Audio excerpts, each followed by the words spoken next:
forgives our sin and who heals our sickness, who redeems the broken with a crown of compassion. I cannot be silent. I can help but sing it. I will not forget. Thank you, Lord, your benefits, your goodness, our sin, and who heals our sickness, who redeems the broken with a crown of compassion.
no one like you, Lord. So wonderful in all His ways. So beautiful in all His ways. Oh, so majestic. Oh, King above all kings.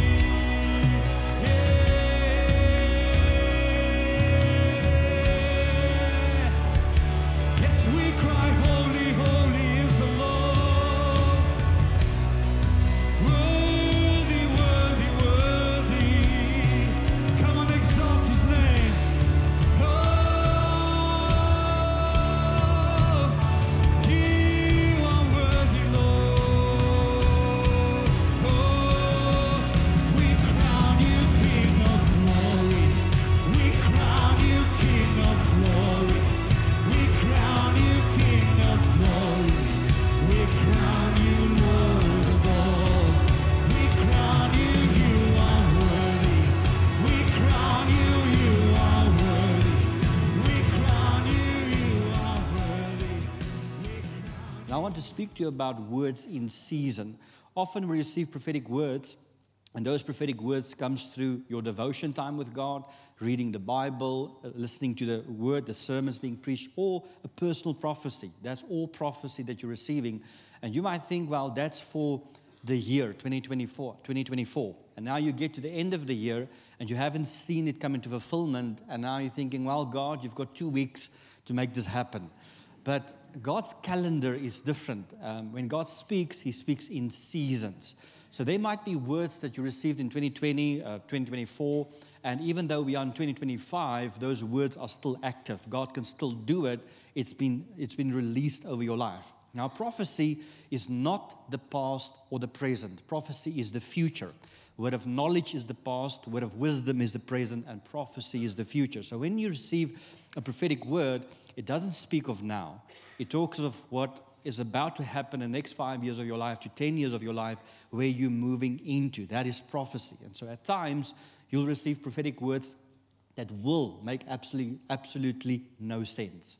And I can take you through examples through the Bible of words that they received. And I think about Mary. Mary receiving a word, the angel of the Lord says to Mary, Mary, you're going to become pregnant with the Savior of the world. I can imagine Mary saying, that was exactly what I was thinking. Yeah. No, it must have been very overwhelming for her to receive such a word. But her response was significant because Mary responds and she says, I am your servant. Let it be unto me as you say. So when it comes to prophetic words, our response is, Lord, whatever is your will, if it's your will, let it be unto me as you say. We might not understand it or know how we're going to navigate that, but we receive it by faith. So the word that I have for this season we are in is that we are globally in a season of transitions. The transitions that's about to take place is going to affect everyone. When God speaks, He speaks to 3 groups of people. God speaks to the world, which is the economy. God also speaks to the church as an organization. He's saying, this is what I'm about to do, adapt to that. And then He also speaks to Israel, symbolic of our spiritual family. And so He speaks to us, His children. He's saying, this is what I'm going to do. And so He reveals it to all 3 of these groups when He speaks. So the season we are in it's a season of transitions. It's not going to be just in 2025. It already started to take place, but it's going to continue to happen globally in the next couple of years. We are going through a transition. The world is going through a transition, and it's unavoidable. The economy is going through a transition, which means how the economy operated 30 or 40 years ago, suddenly a lot of those things are going to become irrelevant, and there's going to be a new economy, new standards, new business that are going to be now released in this season. Then also a transition in the church. I've seen the move of God in the church, and I don't want to go into depth in that, but the end-time church has certain characteristics that marks the end-time church. The end-time church is marked by number one, they preach the word of God, not a doctrine, not an opinion, or idea. They preach the word. Secondly, the end-time church is marked by the power of God. So it is displayed, it's there. And then most significant, for the season, the end time church. This is not a generational word, era. It's a generation. Is the end time church will be marked by the presence of God. And that's why I believe that the word that Choose Life has for this year, the presence of God, is not just, I believe, for this year. I believe it's for a generation, which we are going to encounter the presence of God on a completely different level in our lives. And people have to come back to church for the presence of God. Not for a speaker, not for an anointing. The anointing comes and goes, but they have to come for the presence of God, which is really the glory of God.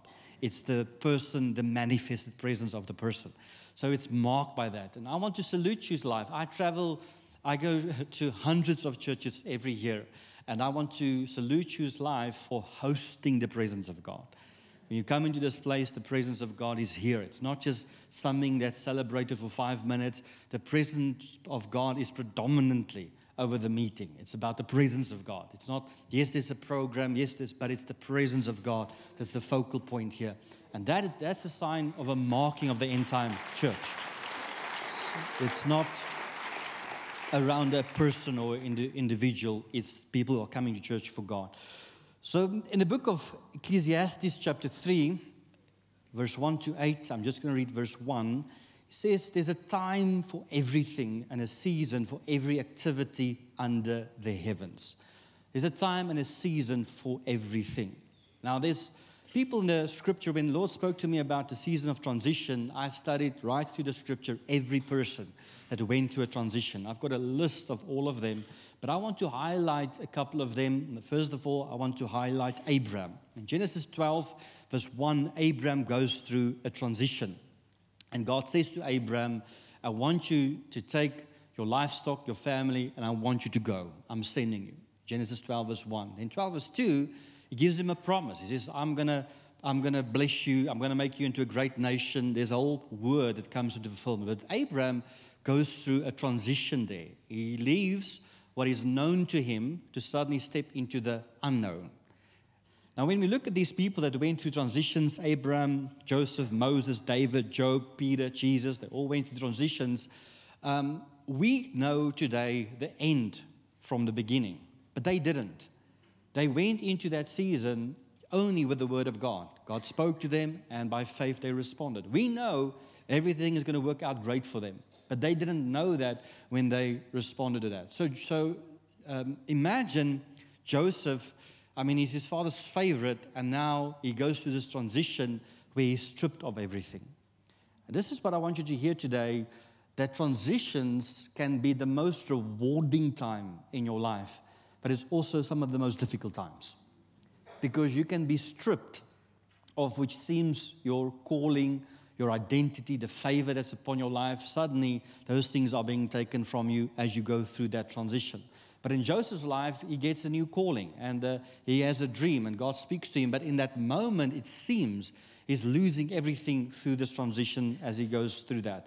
Now, these transitions that I'm speaking about is unavoidable. You can sit here and say, well, I'm not part of that. It's going to affect you no matter what. If you live in the world, on this planet, these transitions are going to affect you. And I believe that for years, God has been speaking to us, and suddenly it's happening. It's shifting globally. It's moving. It's like a bus where it's going. If you don't have a ticket for that bus, it's going. And so you got to quickly adapt to it or get onto that, but it's moving. These changes are going to happen. It's unavoidable. But if you understand the times and seasons, it's beneficial to you, because then you can prepare for what is to come and what is going to happen, in the season. So how do we embrace transitions? It's interesting to me that all of us say we want the new until the new arrives. We really want the new with the old. We want, the new but with a little bit of the old. We don't want to let something go and take on something new. And so we say, God, come and do a new thing. And then when God starts to do it, then we say, please stop doing it. We're not ready for it. This transition is unavoidable. It's happening in every nation. It's already started. America, Europe, they're all going. UAE, Middle East, Asia, it's happening. It's everywhere. It's unavoidable, these transitions. How do we respond to these transitions? In Isaiah chapter 43, verse 18 and 19, he says, do not dwell on the past. What makes it difficult for us to go through a transition is because we dwell in the past. Because we look at something that has happened, former things, and we have that as an example. And we want to go into the new, but we still want to hold on to the former things. So he says, forget the former things. Forget it. And then he says, I'm about to do a new thing. A new thing is not a copy of the old. A new thing is also not an upgrade, version 2.0 of the old. A new thing is a new thing. It's fresh. It's never been done. It's unexplored territory that we are ending. He's about to do a new thing. Genesis chapter 12, verse 1, the Lord said to Abraham, go from your country, your people, and your father's household to the land I will show you. These are all things that are very stable, certain things. Go from your country. You were born in that place. It's your country. Leave that. Your people. Go from your father's household. These are all stability. It's secure things. Go to a place I will show you. To be honest with you, if God would say to me, Andre, go, I'm sending you. My first response would be, God, can you give me a picture of where I'm going? Just a little glimpse. I mean, you can act like you're not going to say that, but I promise you, there's a lot of you that are going to say, God, just give me a glimpse. I mean, is there a beach? Is there a mountain? Because none of us want to move from a good place to a worse place. I'll go to a better place, but I'm not, I don't want to leave the former things, what I know. And so Abraham, by faith, he just responded, and God sent him. He built that altar in Genesis 12, verse 7, and then the promise comes into fulfillment. Now imagine Abraham is now living the dream life. Everything is great. He's thriving on every area of his life. God is good. He's being obedient, and the promises come into fulfillment. Then Genesis chapter 17, verse 19. On my version, God says to Abraham, oh, Abraham, you know the son you have, Ishmael. That's not my plan. My plan is I have a covenant with a different son. And I want you, your wife is going to become pregnant, and this son is going to carry my covenant. And then Abraham's response is, God, it's great, but it's a bit too late. It sounds good, but I already made my own plans. I've got Ishmael. I'm old. And this is something that I realized that there's a lot of people in this room that are in their 60s, 70s, or 80s, and you're looking at your life right now, and you think it's too late. When God speaks to you now, and God says, listen, this is the assignment that I have for your life, your first response is it would have been great in my 40s or 50s. But I mean, I want to retire now, get a beach house in Mossel Bay, and just rest. And so God comes and he speaks to Abraham in that phase of his life. And Abraham's response, his wife laughs. She says, it sounds great, but it's too late. The promise of God comes into fulfillment, just as God said in Genesis 17, verse 19. Isaac is born, and he says, I will establish my covenant with him as an everlasting covenant for his descendants after him. Now again, the promise comes into fulfillment. Abraham is living the life. It's great, everything, livestock is flourishing. And then again in Genesis chapter 22, verse 1, God calls on Abraham. Sometime later, God tested Abraham. He said to him, Abraham, and Abraham responded, here I am, he replied. To be honest with you, again, if I was Abraham, I would have stopped answering calls from God by now. I would not just avoid it. The subscriber is unavailable at present, But Abraham responds, here I am. Then God says to him, okay, Abraham, you know that Isaac, that son, I want you to go up the mountain. I want you to sacrifice him. I want you to think about that personally. Being Abraham, and you're going through this journey, and God expects that from you. The first thing that I think is, God, it doesn't make sense. Because Abraham did not want Isaac in the first place. He was living the life. And then God came and he said, listen, I've got a covenant with a different son. You're going to become pregnant. It's a miracle. And then the miracle happened. It came to pass. And now God again speaks and he says, okay, about Isaac, I want you to go sacrifice him. Abraham responds. He goes up the mountain ready to sacrifice him. Some people that say it might have been easier for Abraham to sacrifice Isaac because he was a teenager. But anyway, he was willing to go up the mountain. So halfway up the mountain, God speaks again. Oh, Abraham, I changed my mind. You can keep him. And then God says, I just want to see if you trust me. In my life, my journey, it seems that God would allow you to have everything you desire. Everything. God would allow you to flourish in every area of your life. But God wants you to trust Him. And as soon as you get to a place where your trust moves from God into the breakthrough, the property, the miracle, whenever the breakthrough becomes more important than God, then suddenly things start to get disrailed. And so here, Abraham's love and faith is tested in God. And this is something that transitions does. When you go through a transition, there's a couple of things that are being tested in transitions. We build character in transitions. We don't build character when everything is fine and comfortable. But then also when we go through transitions, the one thing that is tested is your trust in God and your faith. It's a different thing in trusting God for the breakthrough, but then when you receive it and you're living the breakthrough, then you're not living really by faith anymore because it's been manifested. You've seen the breakthrough. And so now suddenly God is saying, okay, I'm sending you. What am I referring to? I believe that there's a transition globally that's happening now, next couple of years. And this transition is going to be, first of all, in the world. There's going to be transitions in the world, things that's new. Economies are going to change. There's investments that people have made 30 and 40 years ago, and suddenly the economy is changing and you have to make new investments. And you're going to have to trust God, His leading and guidance as you go into the new in this season. It's the unknown that we are entering into.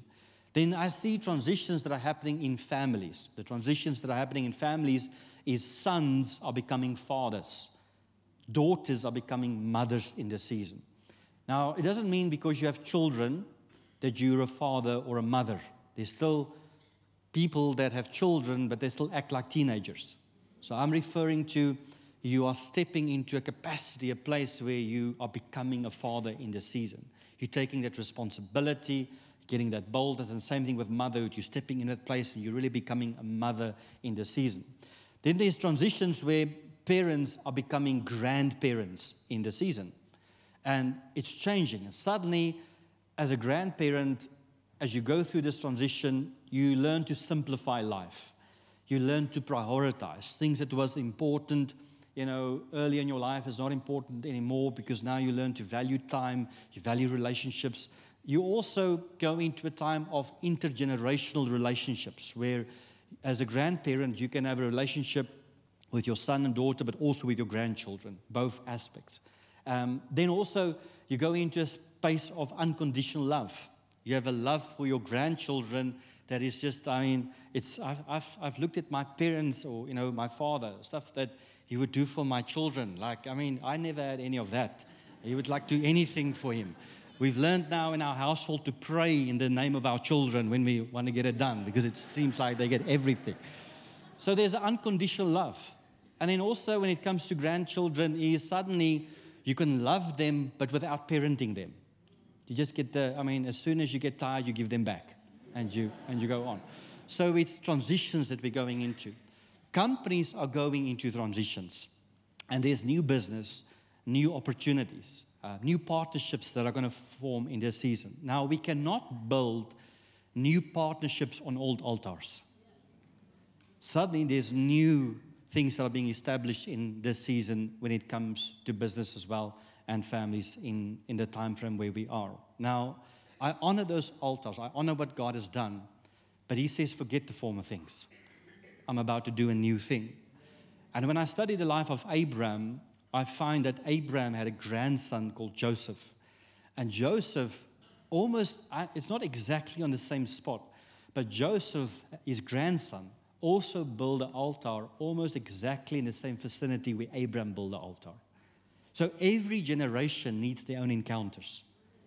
They need their own levels of success and achievements in their life. And so we're in this season where we are going through this transition, and it's unavoidable. We're going through it. And I want to pray with you today that as we go through these things, that God would help you to let go of the former things.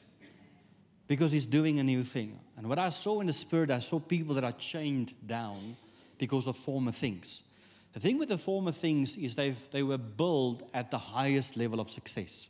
And now we're using that level of success as a measuring mark for the next company, for the next church, for the next family, and we're saying that's what it should look like. But it took 40 years to get to that level.